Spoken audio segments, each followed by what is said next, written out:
All right, welcome back. Today we're jumping into a book that, let's be honest, can feel a little intimidating sometimes. Leviticus. Specifically, we're looking at chapter 1.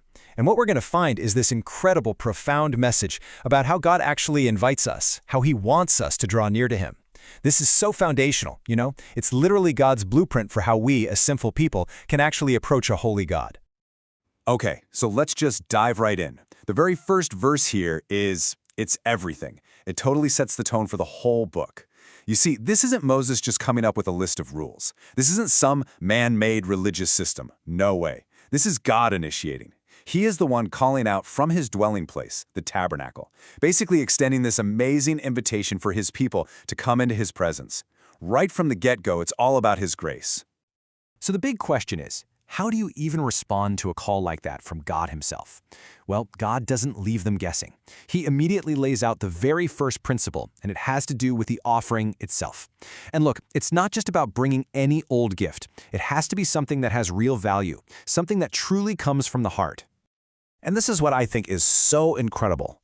Right away, God makes a way for everyone to participate, no matter what their financial situation was. You know, if you were wealthy and could afford a bull, great, you brought a bull. But what if you were poor? Well, if you could only afford a couple of birds, that was just as acceptable to Him. It just shows you, right? God isn't looking at the price tag. He's looking at the heart of the person giving the gift. He was making sure that absolutely everyone had a way to come and worship Him. But here's the thing. There was one standard that applied to every single offering. It didn't matter if it was a big ball or a small pigeon. It had to be without blemish. What does that mean? It means it had to be perfect. No defects, no injuries. It had to be the absolute best you had. And this just perfectly illustrates a core truth about worship, doesn't it?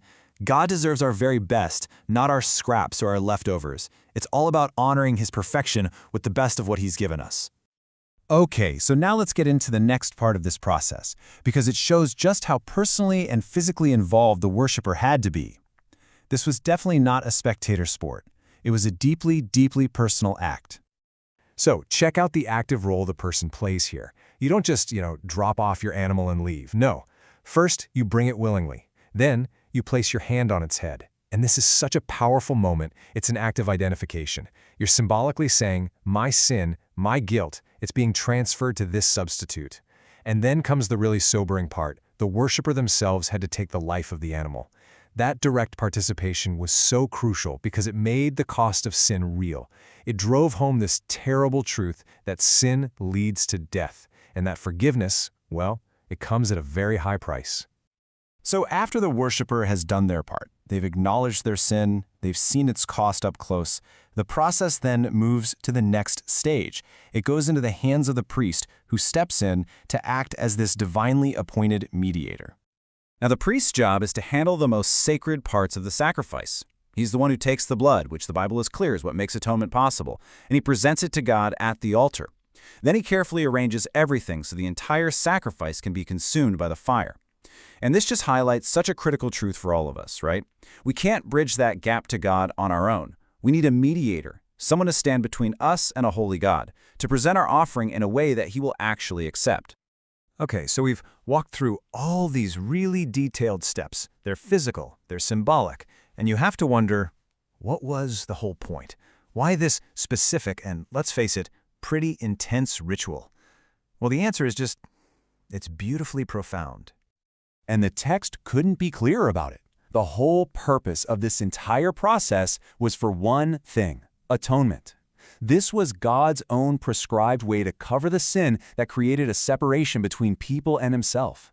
It was all about restoring that relationship, making fellowship possible again. At its core, it was all about reconciliation. And then you see this beautiful phrase that gets repeated over and over for every single kind of offering. It's described as a sweet savor to the Lord.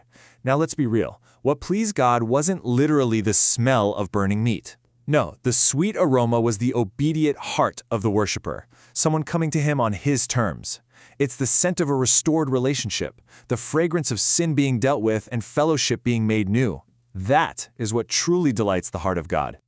So when you take a step back and you look at this entire chapter, you have to ask the question, why? Why be so incredibly specific about every single little detail? I mean, it can seem kind of rigid, right? But what it actually reveals is a God who is just full of mercy.